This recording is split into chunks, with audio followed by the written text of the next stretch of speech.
ఓం నమో భగవతే శ్రీరమణాయ. 28 మార్చి 1935. భాషణములు 43. Vellore collector Shri S Ranganathan, ICS Shri Ramamurthy గారు, ఐసిఎస్ మరియు పుదుక్కోట మాజీ దివాన్ శ్రీ టి రాఘవయ్య ఆశ్రమాన్ని సందర్శించారు. శ్రీ రంగనాథన్ అడిగారు, మనస్సును ఎలా నిగ్రహించాలో దయతో నాకు ఉపదేశించండి. మహర్షి, దానికి 2 పద్ధతులున్నాయి. ఒకటి, మనస్సు ఎలాంటిదో కనుగొనడం, అప్పుడు అది నశిస్తుంది. రెండవది, ఏదో ఒక దాని మీద దృష్టిని కేంద్రీకరించడం, అప్పుడు మనస్సు నిశ్చలంగా ఉంటుంది. ప్రశ్న అడిగిన ఆయన మరింత వివరణ కోసం ప్రశ్నలను మళ్ళీ అడుగగా భగవాన్ మరింత వివరణతో అదే జవాబు చెప్పారు.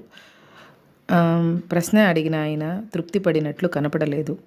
శ్రీ రాఘవయ్య, మేము లౌకిక మానవులం కనుక ఏదో ఒక దుఃఖమో లేదో మరొకటో ఉంటూ ఉంటుంది. దానిని దాటడం ఎలాగో మాకు తెలియదు. మేము భగవంతుణ్ణి ప్రార్థిస్తాం, అయినా తృప్తి కలగలేదు. మేమేం చెయ్యాలి?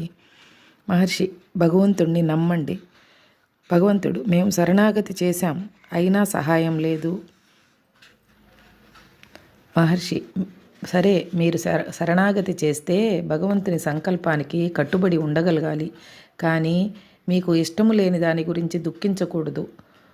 విషయాలు అవి బయట కనిపించే స్థితి నుండి వేరే విధంగా మారవచ్చు.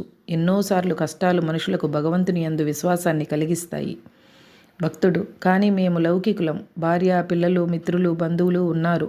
వారి ఉనికిని పట్టించుకోకుండా, మాలో ఏ కొంచెము వ్యక్తిత్వము నిలుపుకోకుండా దైవ సంకల్పానికి వదిలేయలేము కదా.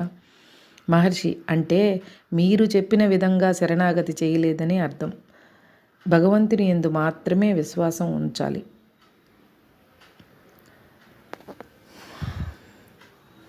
మనస్సు లేకుండా ఆలోచించవచ్చా? ఆలోచనలు కూడా వేరే విధమైన కార్యకలాపాల వంటివే. పరబ్రహ్మమునకు అవి కలత కాదు. భక్తి ఇతరుల మనసులను తెలుసుకోగలడా? శ్రీ గురువు యథాప్రకారం ఇతరుల గురించి చింతపడడానికి ముందు తన ఆత్మను తెలుసుకోమని చెప్పారు.